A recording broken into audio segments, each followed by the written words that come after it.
Ayan, pinasok. Okay, okay. Ito. Papunta na tayo sa exciting part. Okay, okay. Let's get the ball roll. All right. Good evening. Good evening, everyone. Tagalog ba or English? Tagalog. Ako po si Richard Darian. 20 years in vlogging business. Ayan, baka magalit na si Sir Bitag. Bintag ako ng bintag. Bitag, sorry sir.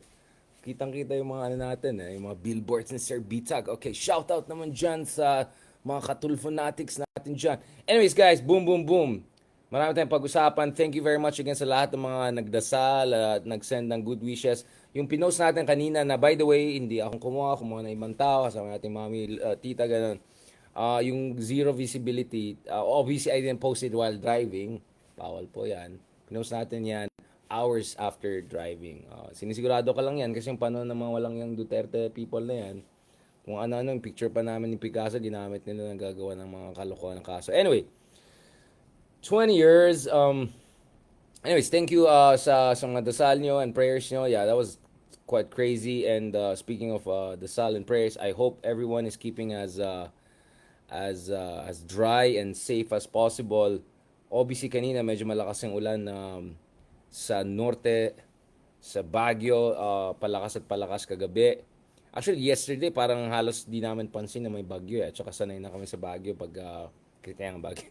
Sanay kami sa Baguio but pag ulan ganyan. But things got really crazy earlier this morning and all, and then pagdating sa NLEX and SCTEX area, things really got out of control. Grabe, halos zero visibility kanina nagde-drive tayo. So sa lahat ng mga nagde-drive or papunta from north to Metro Manila, I wish you a safe drive and make sure huwag kayong magpo-post-post yan habang nagde-drive kayo. Safety first. Alright, tsaka siguraduhin nyo kung vlogger kayo, may mga ibang nagbi-video sa inyo, baka mamaya mapahamak pa kayo.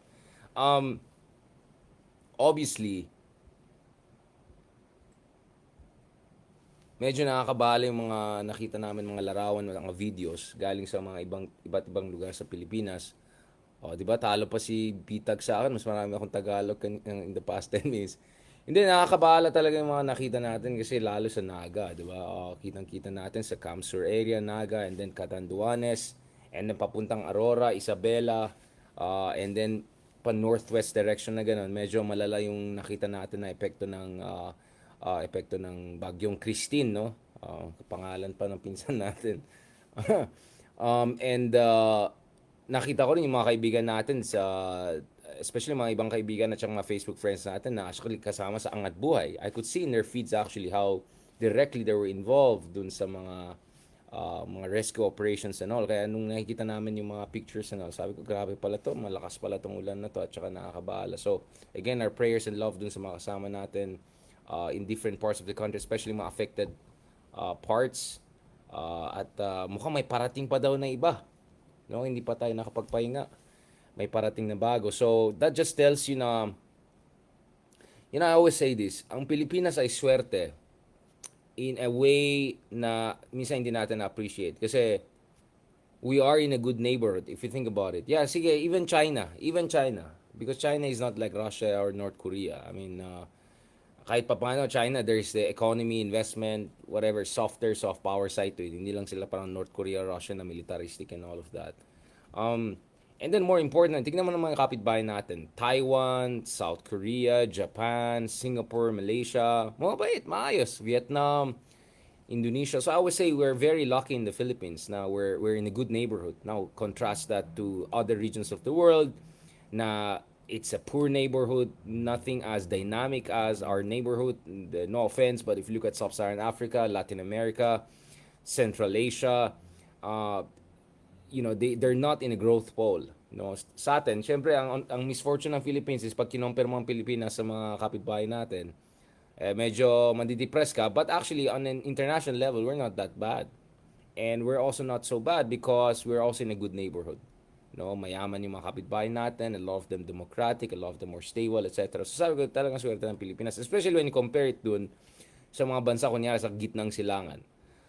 Kahit kasing yaman mo ng Dubai or Qatar or Saudi or kasing high-tech mo yung mga ibang country dyan sa Middle East, tingnan mo naman, Kanina lang nakita natin mga developments sa Turkey. Nagkaroon ng terrorist attack dun sa pinakamalaki nilang defense company.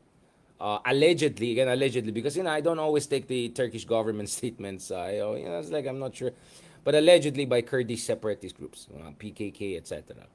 And then of course, alam naman natin yung situation sa Eastern Mediterranean, from Lebanon to Palestine, Israel, etc. Grabe. And then of course, God forbid, the situation is also very bad in the Persian Gulf area. So you see a lot of diplomacy happening in that Persian Gulf area because may takot na magkakaroon ng regional war, and then next thing you know, missiles are being fired into Dubai and I don't know, Qatar and those kinds of countries if things get out of control. So I always say, napakaswerte talaga natin sa Pilipinas na wala tayong ganyan neighborhood. And I tell you, malaking bagay yan. Pangalawa, napakaswerte natin sa Pilipinas dahil we have basic freedoms that most people on earth don't have. Right? You don't believe me, talk to Russians. You don't believe me, talk to Chinese. Ako, for all the faults that our country has, I rather live in a country like the Philippines that's much poorer than Russia and China, because per capita in China is around $10,000-$11,000 per capita in Russia. Actually, Russia was moved up to high income this year based on World Bank numbers. I was looking at the latest data statistics. Russia is around $13,000 to $14,000 per capita. We're just around $4,000. But honestly, I rather live in the Philippines than those countries. Not only because I love our country, but it's also because, at least my basic freedoms tayo dito. Even panahon ni Digong, pag kinumpara mo yung panahon ni Digong sa sitwasyon ng mga opposition leaders and critics sa Russia, right? No offense, pero yung mga opposition leaders natin here, with the exception of Leila de Lima and to a certain extent Senator Trillanes, the things that the Navalny's of this world had to deal with is incomparable to anything that some of the, heroes, or international recognized heroes in their countries have had to face. So, I'm just saying, swerte talaga tayo in many ways. And nakakadismaya kasi feeling ko hindi natin na-appreciate mga yan. Swerte din tayo. Another thing I'm very, very thankful for. Hindi ko sasabihin anong bansa yan. Pero isa sa mga pinakamatandang bansa, civilizations in the world yan. I remember back in 2010, I went to...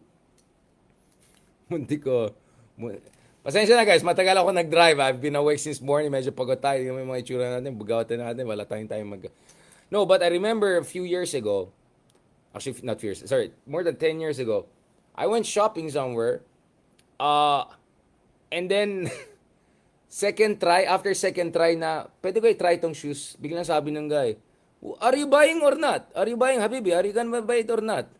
What do you mean? I said, we're just trying. You try, you not buy. Ganun, like, oh my God, grabe pala dito, sabi ko. Kaya sabi ko, buti pa, pagpunta mo sa Dubai or Qatar, yung mga ganyang bansa or Kuwait, ang mga salespeople, mga Pinoy din. So actually, wala kang problema. Pero may mga ibang bansa dyan sa region na yan, goodness, ang hirap kausap, di ba? So one of the things that we're also very lucky, super lucky tayo, is yung sobrang friendly yung mga tao natin. I'm telling you, yung hospitality sa ating bansa and hospitality business in our country, like, for $100, the kind of breakfast buffet you can get in a decent hotel in the Philippines compared to $100 what you can get in UK or whatever is incomparable. Ayan, may mga kasama tayong watching from Emirat Al Arabiya. Yeah. Al Emirat Al Arabiya. Yan. UAE. Kasi naka-beard na ako ngayon, kaya lakasan natin yung Arabic accent. Al Emirat Al Arabiya. Yung mga Emirati kaibigan natin dyan. Now, I'm telling you, the only reason na pag mga ganun bansa Emirates, Qatar, hindi ako lonelier ganun kasi puro mga Pinoy din doon. So I'm at home, right? No problem. But I'm just telling you guys, napakaswerte ng Pilipinas on so many levels. We're in a good neighborhood. We have kind people. We have some basic freedoms that most countries on earth don't have. Siyempre, madidepress tayo kung lalo yung mga kasama natin, mga afam yung asawa.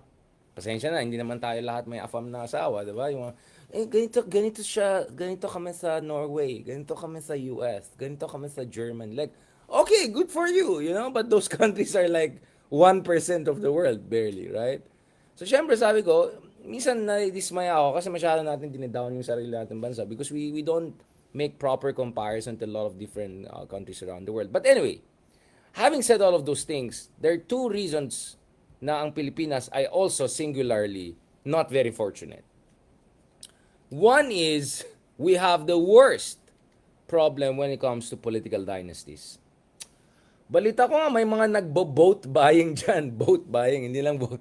medyo nag-evolve na yata, vote buying na. Medyo nagbabangka-bangka daw, nag-aabot ng ano. Siyempre, ano yan, technically, hindi pa vote buying yan kasi hindi pa daw nagsimula yung elections. I mean, isn't it ridiculous, guys, na weeks earlier, alam na natin sinong tatakbo sa anong posisyon, pero yung mga restrictions sa, alam mo naman, yung mga, mga electioneering gano'n, parang mamaya February pa. So imagine you have, how many weeks? 2 months almost. More than 2 months actually. Almost 3 months. To do all sorts of mumbo jumbo. Oh, hindi yan vote buying ha. Tumutulong lang kami. Charity lang yan. Ano lang yan, di ba? Initiatives lang ni Mayor yan or gano'n, di ba? Alam na this, di ba? Alam na this. Nakakainis. Ang daming mga loopholes.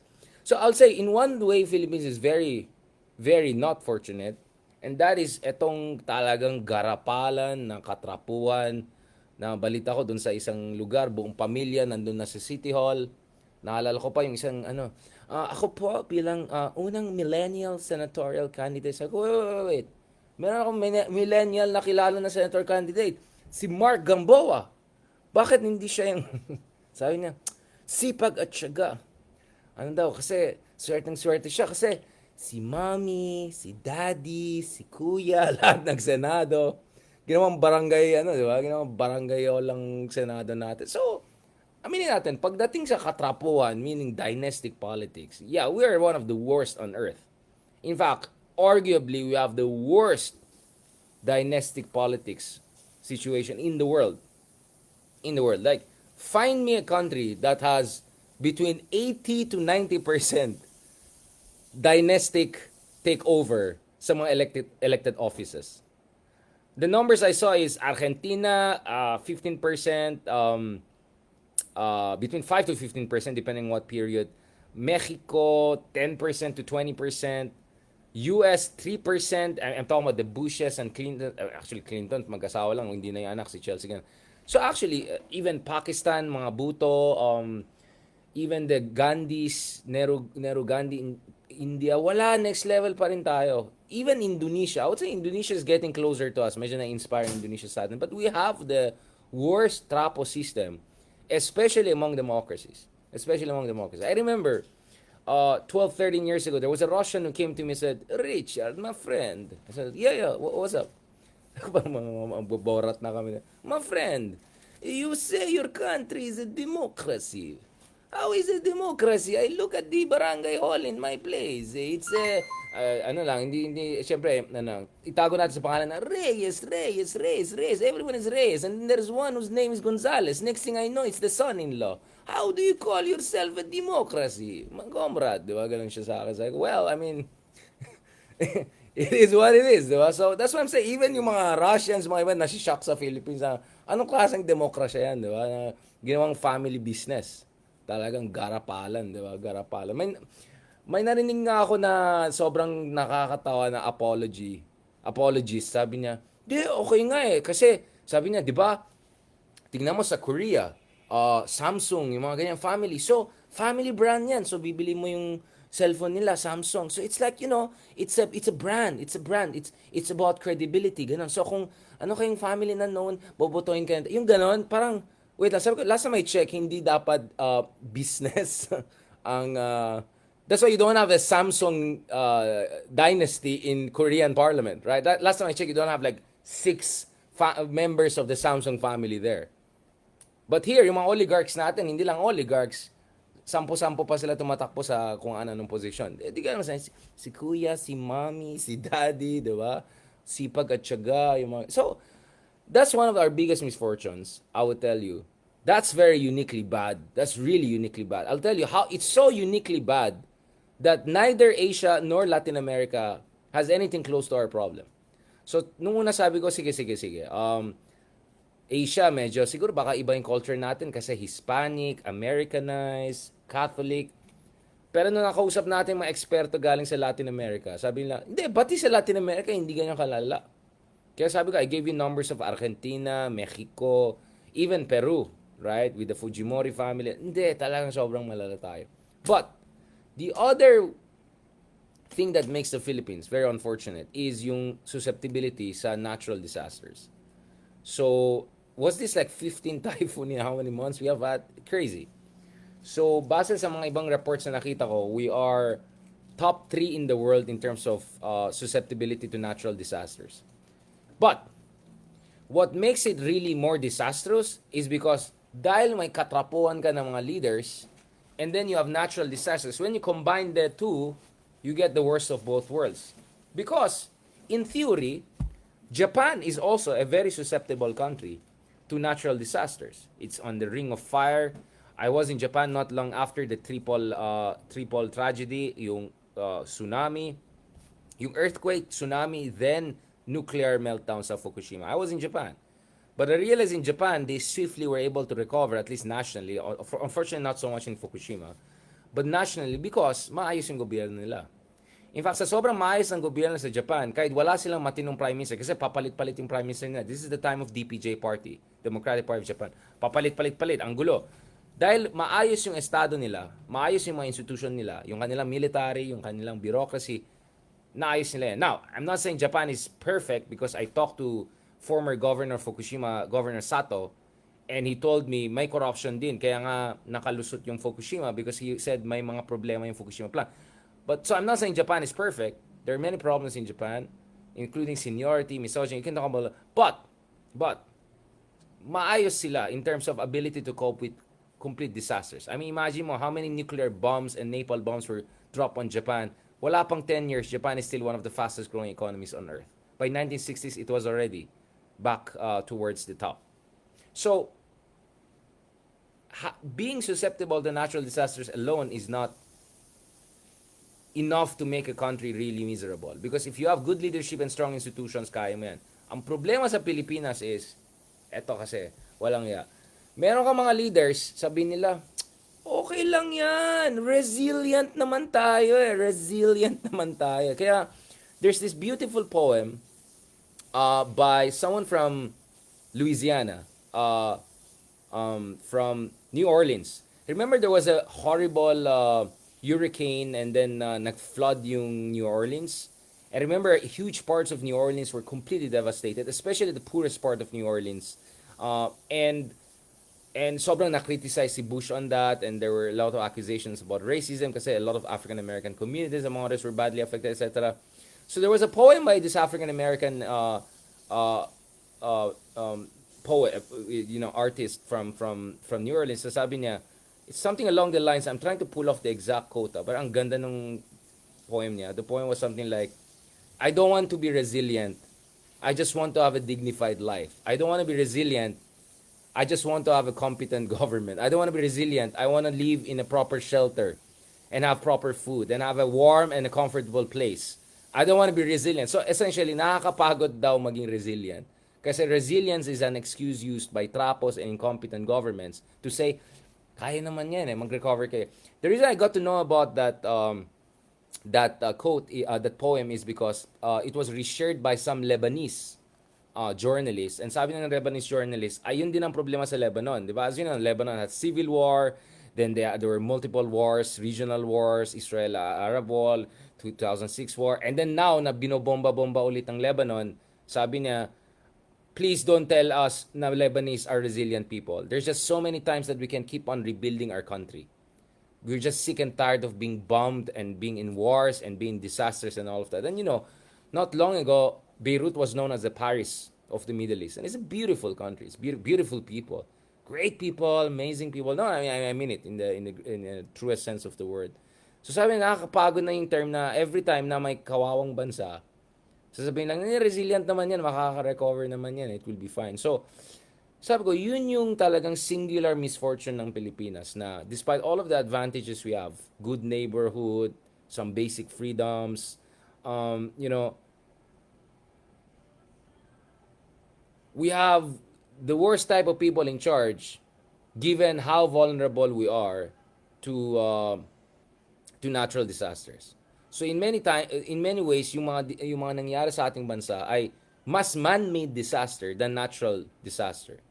And for everything that you can say about climate change and unpredictability of the weather, hindi naman kailangan i-predict na vulnerable tayo. Hindi naman kailangan i-predict na kailangan natin ayusin yung ating mga zoning, Yung ating mga basic infrastructure, yung ayusin natin yung basic governance. Ito pala yung quote, no? Ito yun. I dream of never being called resilient again in my life. I am exhausted by strength. I want support. I want softness. I want ease. I want to be amongst kin, not patted on the back for how well I take a hit or for how many.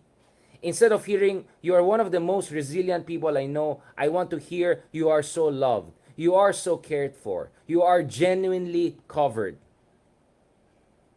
Yun yung sinulat. So, please, stop. Nakakainis na tong resilient. Ayusin mo yung trabaho mo. Alright? Kung mayor ka, governor ka, ayusin mo yung trabaho mo. Kung tatakbo kang senador, huwag kang tumakbo bago mag-isip ng anong plataforma mo. Hindi pa rin sabihin, hindi, mamaya ko nang isipin. That means bastos ka. Bastos ka sa opisina. Wala kang respeto dun sa in-applyan mo job. Kasi ang sinasabi mo, mamaya ko nang isipin anong gagawin ko, i-applyan ka muna kasi popular ako eh. Yung ganyang pag-iisip, diba? So, what I'm saying here is, yun yung singular misfortune natin. And that is why, guys. That is why. So now you see, I laid down the predicate. Kasi may mga genius yan. Sabi ni Richard, ba't ang tagal-tagal introduction? Wait, you have to set down the predicate. Ay, kaya nga, hindi, kaya nga mababaw kayo mag-isip. Hindi nyo ma-appreciate yung Socratic method. You know, Socrates wouldn't go in the middle of Agora and give a lecture on Nicomachean ethics. Alright? He wouldn't go in the middle of the street and talk about metaphysics. Alright? He would first talk to you a little bit marites here and then eventually make you realize you don't know what you're talking about when you talk about virtue. You don't know what you're talking about when you talk about freedom. You don't know what you're talking about when you talk about science or philosophy. Right? So, ganyan po yung style natin. So, balikan natin itong guys. That is why, naintindihan ko itong outpouring. Almost, parang you even get emotional when you look at it. Parang outpouring of praise, of fascination, of reverence, I would even say. Right? Reverence, when people see pictures like this, right? Someone who was a top leader, right? Wait lang, sorry, na-off ng YouTube natin. No, I can completely understand why people, right, feel a certain way, right, about these kinds of images. Kasi, yeah, I know the critics will say, ayan na naman, yung mga politiko, nagmamaganda na naman, nagpapakyut na naman, yung mga ganyan sasabihin ng mga critics. But, last time I checked, it's not the first time we see Leni doing this. We've seen her year after year after year. Yes, and I understand. Hindi trabaho ng, every leader to jump into a river and help people. Yeah. Of course. Your competence is on many levels, right? It's about administration, big picture planning, city planning, whatever. Sure. 100%, yeah. And ako, I'm the last person to be easily swayed by performative, pakyut na pakitang tao style of politics kasi alam natin marami talagang mga epal na politician na sobrang pakitang gilas lang. Alright? So, what I'm saying here, guys, is I understand why the outpouring of support. Because, I mean, look at it. This doesn't look scripted to me. I think this picture was by some random people online. It doesn't look like yung team niya na glamour shot or something like that. And you can clearly see, it's not like Ma'am Leni looks in her best, more glamour shot look. No, she looks like just another ordinary person going down there and doing her job. This means a lot to a lot of people. Now, for everything you can say about Leni, because, no one is perfect, and we can have a long conversation about, ito sana ginawa natin in 2020 election, sana ganito, sana ganyan.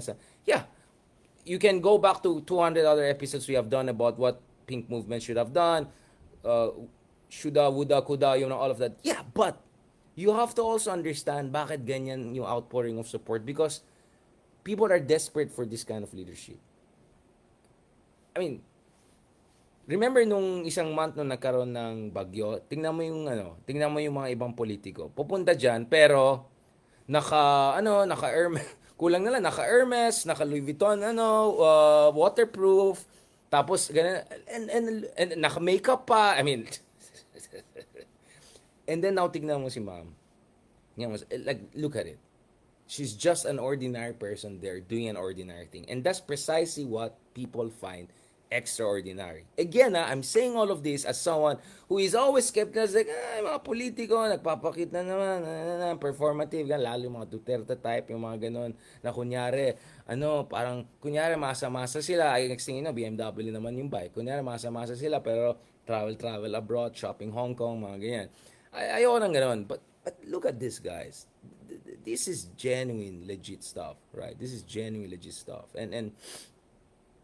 And that's why I understand why there's outpourings. Actually, I got a little bit of emotion because you can just see what's happening and then you can see a reaction of people, di ba? Na you can imagine how, I mean, lalo ito, tingnan mo like, yeah, just like any other tita in the barangay community trying to help out. Di ba? Ang gaganda na, I mean, again, I'm saying all of this when we can be easily cynical about people and say, lahat yan pakit lang. But, saan yung pakit dito? Look at this. This is an sincere person. No makeup, no boat, no pakyut, no glamour shot, just going there and doing her thing. In fact, have you noticed in this picture, she's not even in the center. In fact, the first time someone sent me this picture, it's like, okay, what's going on there? Like, nga, nakakulong. And then like, and then there on the side, you'll see mom, di ba? You will barely even notice she's there. Kasi she's, that's what I'm saying, guys. That's what I'm saying, guys. We are really desperate for this kind of leadership. Again, as I said, you can go on and criticize Leni.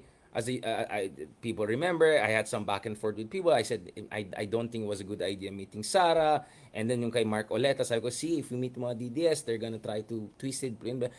But whatever. My point is, those are tactical debates. But the strategic picture is very clear. People are desperate for authentic leaders, sincere leaders, for extraordinarily ordinary people as leaders. At yun po yung kaya naging emotional ako kasi nararamdaman ko yung desperasyon ng ating bansa. Kasi, guys, we deserve talagang better. I've been to so many meetings with many ambassadors. Dinner, meetings, ganon. And one of the questions I keep on getting, especially from the most well-meaning ambassadors, Richard, sabi niya, Richard, my staff are Filipino. My friends back in whatever country are Filipino. Like, they're among the most amazing people. Smartest lawyers, smartest journalists, smartest, greatest nurses. Lahat. So why is the country like that? Hindi nila maintindihan. Like, how can a country with so many amazing people be so behind its neighbors? Hindi nila maintindihan. Like, ano yung kulang sa Pilipino na meron ng, I don't know, Malaysians, Thailand, whatever. And sabi ko, leaders. We got bad leaders. And if you got bad leaders, there's not much you can do. I mean, like ako, I'm just an ordinary Filipino. Okay, maybe not so ordinary, but you get what I'm saying. Like, I can't do anything. If trapos are always in power, what can I do? This is the best I can do, right? Maybe it will work, maybe it doesn't. And then, ang dami kong kilala na nag-give up na lang. Nag-upload na lang. Kaya sabi ko, isa sa nakakalungkot. Again, this is not a judgment, but practically all of my smartest cohorts are all teaching abroad in top universities or working in international institutions. A lot of them just gave up, right? Like, I mean, they come back, they love the country, whatever, but, not based here anymore. And they were recruited already by the top universities, top institutions, international courts, whatever. Lawyers, academics. So, at the end of the day, if those on the top, yung mga may pera, yung mga may hawak sa opisina, yung mga may hawak sa essentially, if they don't allow us to do what we need to do, right? Hoy, Darwin Carranza, Epal. Okay, wait lang. Mag-stop tayo. Guys, mga Epal na to. Darwin Carranza, blue check ka pa. Wala kang tama nangyari sa sinabi ko. Yung sinabi ko na walang kwenta at purong kapalpakan lang mangyari doon sa kulto ng amo nyo, lahat nagkatama. So, that's the number one thing I got right, okay? Yan, block ka na. Epal. Yan. Okay, go na. Back na tayo, back to again.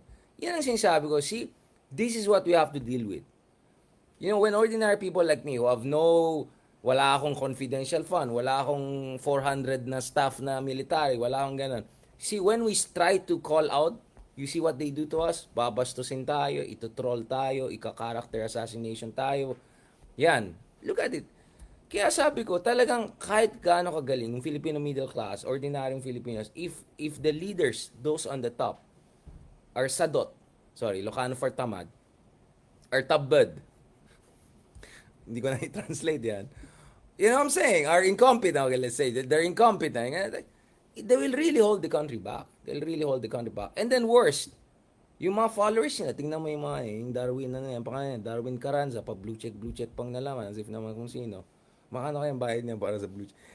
Yung mga ganyan. Tapos ang kapal pa ng mukha to come here and troll us. Ang babastusin tayo. Alright? You see, this is the problem. Kaya, naintindihan ko na ganyan ka-emotional ang response ng tao when they see a leader like Leni. Because, let's be honest, guys. We all know it. We deserve better. We deserve so much better than what we have been getting. And please lang, I know there are partisans here and there, but no, none of our presidents have been great. None. None. When I say Ramos was our best president, it's not because he was great. No, I think he's competent, smart in some ways, but it's because the bar is so low. The bar is just so low. The bar is just so low.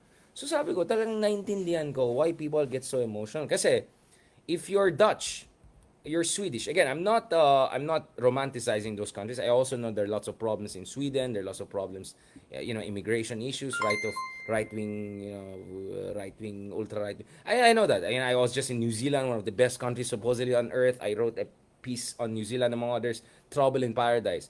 So I don't romanticize or fantasize about our countries because I know what's going on there. I've been there. I talk to journalists, politicians, whatever.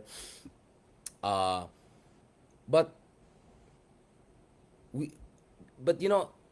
if you see a prime minister riding a bicycle to leave his job, that's normal in Netherlands.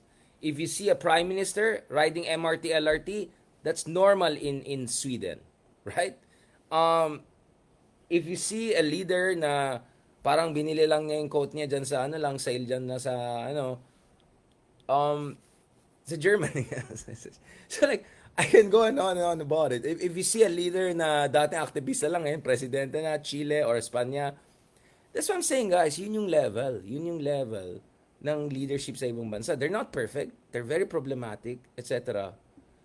But, my goodness, guys, we deserve better. We really deserve better than that. So, when we see moments like this, nagagets ko na sinasabi ng tao, yan, sayang. Tot ka. This is the kind of leader we deserve. And then, just to create a contrast, pa-confirm na lang kung confirm. Someone suddenly posted this picture here, right after yung pinost ko yung picture ni Leni. Itong picture na to. Alam mo, ang una kong napansin, ay, ang ganda ng shoes. Onitsuka. Ay, ganda ng shoes sa Onitsuka. Tapos, wait, nag-aabot ng 500 pesos. Sino to? Saan to? Sabi ko, ano to? Di naman siguro angat buhay yan. I don't think that. Tapos, pinipicture pa. Tapos nag-comment na ibang tao. Okay. Again, I'm willing to be corrected. Wala naman ako sinabing pangalan or anything. Pero may nag-send sa akin. So, this is not the... I've been told about crazier things. I'm not gonna say which province. May nagsabi sa akin na insider to, nasabi niya, doon sa isang probinsya daw, niyari yung isang dynasty kasi nagbigay ng pera, sabi natin 15,000 per voter, yung isang province, 15,000 per voter, ibang klase. Saan sila kumuha ka ng pera? I don't know. Bitcoin maybe, no? Of course, I'm being sarcastic. And yung kabila daw, nagbigay ng 15,000 or like 16, 17,000, dinagdagan ng konti. And then, nag-round to yung kabila ng 30,000. Tapos na daw usapan, wipe out na yung kabila. And then, of course, nung nanalo na, bawi time. I've heard first person account about vote buying certain areas. Again, hindi ko sasabihin sino mga to. But grabe, like, it's just bad. Na ganito, binigay daw sila ng 10 milyon sa kamay nila. Tumayo lang daw sila sa gitna ng isang parang barangay hall, something like that. And then, dagsaan lang ng mga tao, nagbibigay lang sila. Ganun lang. Then, tapos sabi niya, wala pang 10 minutes, wala nang 10 million. Ganun lang. Literally, ganyan lang. May kilala ko, alam niyo na sino yan, meron pa siyang golden gun na pag nagbabaril siya, lumalabas sa mga 500 pesos, ganyan yan. So, we're not only up against disinformation. That's a serious problem. We're not only up against lack of proper political education. That's a serious problem. But we're also up against this. Massive vote buying. Massive vote buying. And worse, as I said, I was told na when certain communities don't vote after vote buying in a certain, kunyari, etong politiko or actually warlord na to, hindi namang warlord level na to, kunyari naggumastos ng 30 million pesos dito sa maliit na barangay niyan. Expected niya 10,000 votes, sabihin natin. Pag kulang yung vote, yari yung buong barangay. At the minimum, pagkatapos ng election, yung barangay na yun, walang makakuha ang pera sa bagong proyekto, ospital, kalsada, gano'n. Worse, meron daw mga watcher na binabantayan daw nung parang kunya may nagsabi na minsan parang syempre kunyari di ba kunyari dapat yung balot mo ganun, di ba? Pero minsan daw kailangan mo ng tagilid mo daw ng konti para makita, para ma-double check yung nasa loob na okay, ito binayaran to, pumota ng tama. But even the crazier thing I've heard is that may mga nagsasabi, ano naman yan, tawag doon, parang palabre de honor, parang alam mo yung nakakaya naman, binayaran tayo, parang ganun. Kaya nung sinabi ni Ma'am Leni na kunin nyo na lang yung pera pero wag nyo botohin. Well, first of all, illegal yung vote buying. But anyways, I'm telling you guys, ang lalim ng problema natin because itong mga trapo na to, daming pera, nagvo-vote buying na lantaran, and then pag nasa pweder na, alam mo nang kalakaran, and then sa susunod na elections, ganun na naman. So, it's just a vicious cycle and all of that. And kaya ang daming lugar sa ating bansa ay hindi talaga umaangat. I've been to many places in the country. Alam mo, sabi ni konyo-konyo tong Richard na but actually, I've been to more places, not only around the world, but around the country na sobrang, I've been to areas na, almost like, Abu Sayyaf type took over. Like, ganon ka-pouring community na yung mga crazy people would be taking over. Ganon. I've been to areas na parang, wait lang, anong taon na ngayon? 2020? 2019? Ganon pa rin. Like, wala man lang yung basics, electrification 40%, whatever. So, in those areas, walang ganyan, walang media, walang free media, walang civil society, ganun. So, imagine guys, gaano kalalim yung problema natin dahil yung ating demokrasya po ay binaboy. Dahil yung demokrasya po natin na hijack na. So, kaya sabi ko, we are really desperate for alternatives. And alternatives will not come to power if some basic things are not fulfilled. Right? Now, given na yung dapat sana may enforcement, ayusin mo yung vote buying, bantayan mo yun. COMELEC, anong ginagawa mo? COMELEC, baka naman, pwede mo ng kasuhan, may ebidensya na, ganun. Given na yan. Dapat stricter din yung election expenditure limits, yung binababo yung mga ganyan. Bantayan yung social media expenditures. Yeah, given na yung mga ganun. There are many other things I can talk about, party building, blah, blah, blah. But, ako para sa akin, ang pinakakalaban ng tunay na demokrasya ay cynicism. When people feel there's really no hope, and it's just a question of sino magbibigay na mas malaking vote buying envelopes tayo every election, that's how democracies die. When there's no hope, when it's completely cynical.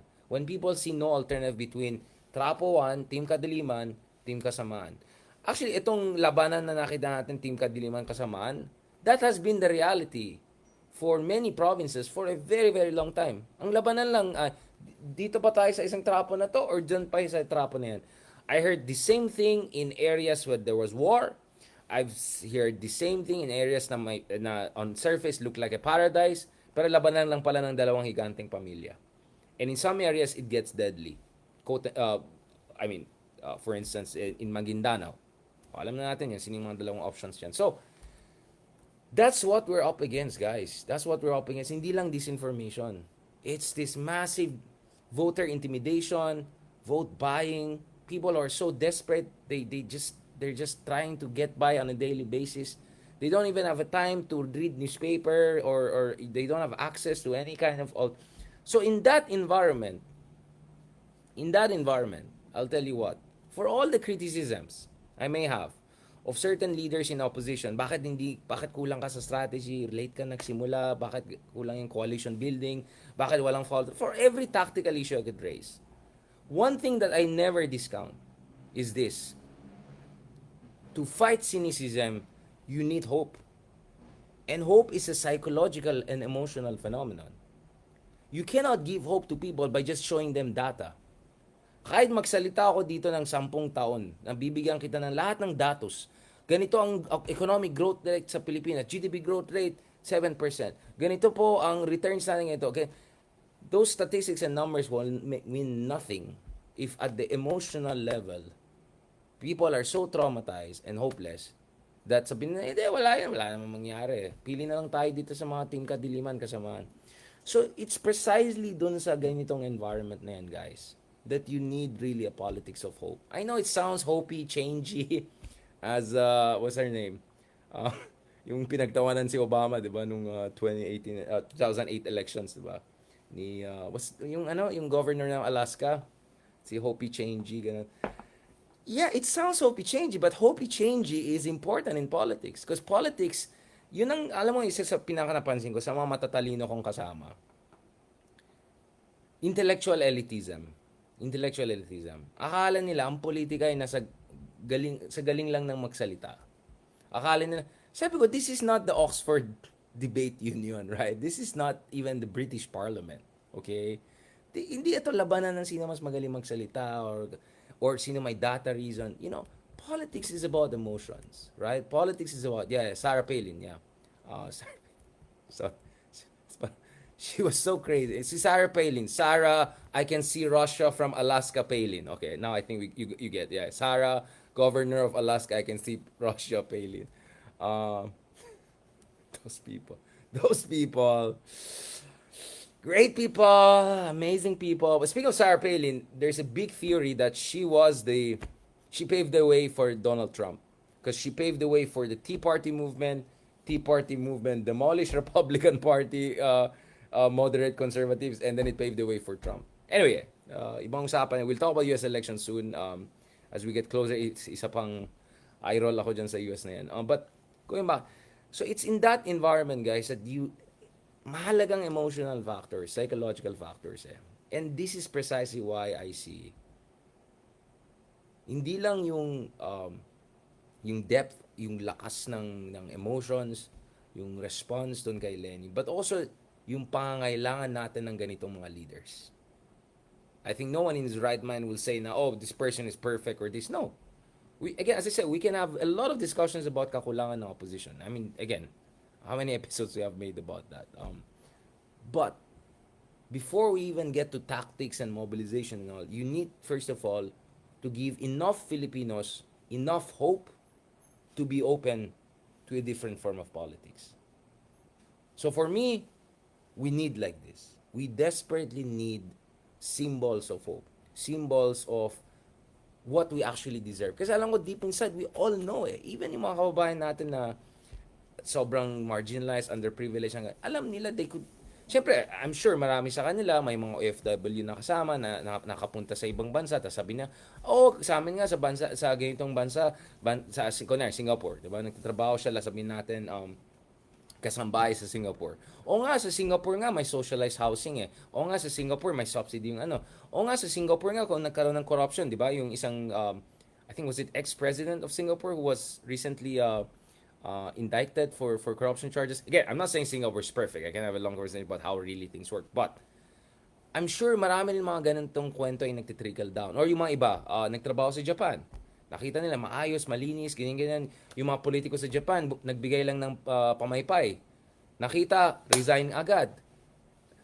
Imagine mo sa Japan, there was a minister who had to resign, defense or something, because nagbigay siya ng pamaypay sa isang election, that was seen as a violation of the code of ethics, na parang nagvo-vote buying ka. Pamaypay lang binigay niya. Ganyan yung level. Again, not perfect, But ang layo dun sa nakikita ng ibang kababayan natin. So, dun sa mga kasama natin na nanonood sa atin, kausap natin, kaibigan natin, na galing sa malalaking syudad, nakapunta sa magandang institusyon, nakapag-aral, matalino, ganyan. Have some empathy and compassion for dun sa mga kababayan natin na talagang napaka-limited yung kanilang options at naging cynical na. Kasi panon pa rin ng lolo nila, panon pa ng Commonwealth, hanggang ngayon, halos walang improvement, ganun pa rin yung politics. Right? Tumataas lang yung vote buying. So, kunya 500 before, ngayon 15,000. Pero bakit ka mo? Dahil yumaman din naman mga probinsya na yan, pero hindi mga tao. Dahil yumaman, marami sa mga probinsya alam ko na yumaman dahil sa mina. Mga mining business ganun. Saan pumunta yung pera ng mining? Alam na natin yan. Kaya biglang, kaya ni Kuya 15,000 per voters na ganyan. 10 million pesos in 15 minutes, ganyan. So, this is where I see the value of what Leni is doing.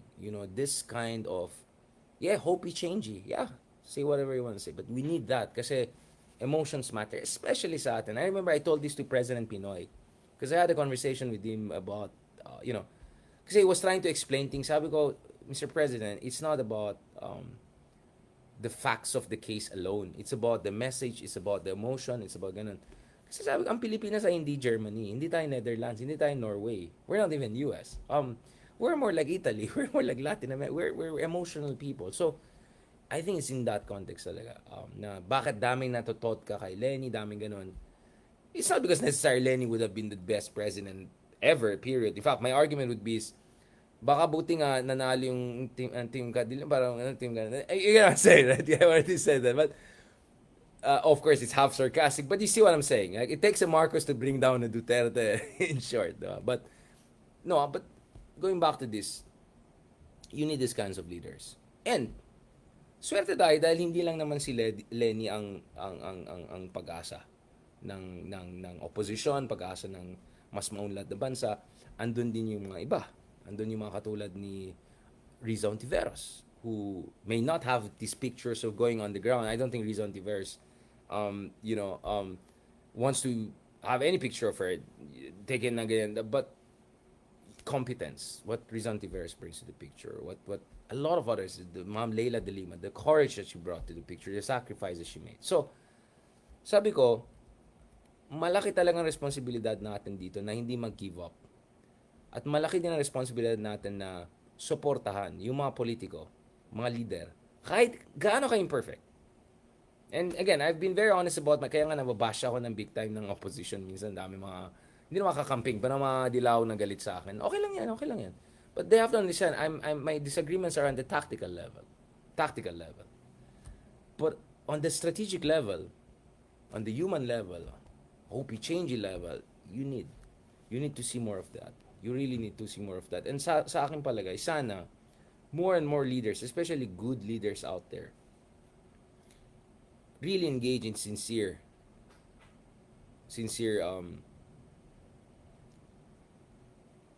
service, public service.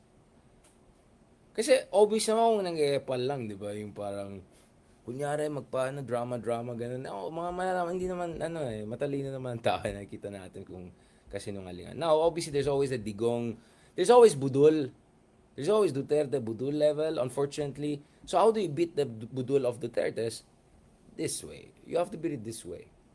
Now, it may not be necessarily Leni anymore because Leni is committed to Naga, but it could be other next generation leaders. It could be Vico Soto. It could be Riza Ontiveros. It could be many people that we don't know about. We're not talking about now, but in 2 to 3 years, we may be talking about them more. So it's the example that is being set here. It's the symbolism, right? It's the politics of hope you bring here because it's so easy to be cynical and to give up on our country. So on that note, I don't want to drink more coffee because I want to rest na. Medyo malayo-layo mga driving natin. It was a long day or so. There's demagoguery, there's performativity, there's budul, and then there's genuine leadership. Not perfect, but genuine leadership, right? And this is what we want to see. So, yung mga nagsasabi na tot ka, please don't say it as if tapos ng laban. Dapat ma-inspire kayo dito, 'di ba? Dapat itong maging embers for the revival Okay, whatever color, maybe not pink, maybe purple, whatever. So, naintindihan ko nagiging emotional ng tao. But don't be melancholic. Alright? Wag mag Adele. Don't listen to Adele. Listen to Coldplay. Right? Listen to Coldplay. Tama yung Adele na yan. Kasi mandidepress ka lang eh. The one that got away, ganun. Well, alam mo, mandidepress ka lang dyan. Tapos maging cynical ka lang. Makinig ka lang ng Coldplay. I-release mo yung stress mo, yung pain mo. I don't know much about Taylor Swift. Maybe Taylor Swift na lang. But Coldplay. Do more. Release the frustration and stress and then be open to possibilities. Great possibilities. Dahil swerteng-swerte tayo na despite all of the katrapuhan, all of the misogyny, all of the corruption and death threats and budol, we still have great leaders like Riza Ontiveros among others who are also carrying the torch. So hindi nag-iisa si Leni dito. And that's why the only way for this country to have hope forward is not to be just totka, not to just be melancholic, not to just be, wala nang pag-asa, ganyan, parang malungkot ka lang, and then you'll just drama, and then move forward, wala na akong pakiwag, wag ganun. Kasi ako sobrang nakakabahala sa akin, nakita ko yung numbers na 40% of voters potentially disenchanted, switched off sa politics. That's bad. And I'll tell you, last point. Leni will almost certainly become the mayor. Wala akong alam dun sa mga vote buying, yung mga nag-aabot ng... I'm sure, she's not up against air. We can talk about the trapos and dynasties in that part of the country, but she will be the next mayor because she's supported by the people. And she is supported by people because these are people who are organized and believe in actual change and actualize that change. So what we need is more of that naga politics on a national level. Right? Because at least ang kagandahan sa naga is organized ng tao and they will make sure Leni will be their mayor again. And they'll make sure Leni will remain as one of the most significant political figures in our country. But sana hindi lang sa naga. That's my point. And we can make sure na hindi lang sa naga if the kind of support that naga people are giving to Leni, you also mobilize similar support in other cities, whether Baguio, whether Pasig, whether Iloilo, dun sa mga ibang mga galing na leaders. Ayoko na pag-usapan ng Manila, medyo mapapaamak tayo. Kaso, grabe naman si Versosa, dami na. But, and at the national level, support those good leaders. Support those good leaders, guys. All you need is just to mobilize and vote and all of that. And next thing you know, you'll have 10 Lenis, 20 Lenis, 100 Rizas, 1,000 Rizas. And then from there, as Lord Toranaga said, with victory, everything is possible. On that note, thank you very much. Please stay safe. My prayers and love with people of Naga, Catanduanes, all of the affected communities. Of course, dito sa Metro Manila. Also back home in Ilocos region, Baguio, etc. I know this was a crazy Christine na typhoon, and unfortunately more typhoons and all are going to come. And unfortunately, climate change is just going to get worse in the years and decades to come. This is an existential issue. If we don't put more sincere, good, effective leaders in charge, more people will die, more people will suffer, and the more this country will not fulfill its greatest potential. So we owe it to this country to support the right people and inspire the right people, and more of us getting involved, directly or indirectly or somewhere in between. Salamat, God bless, and talk to you soon.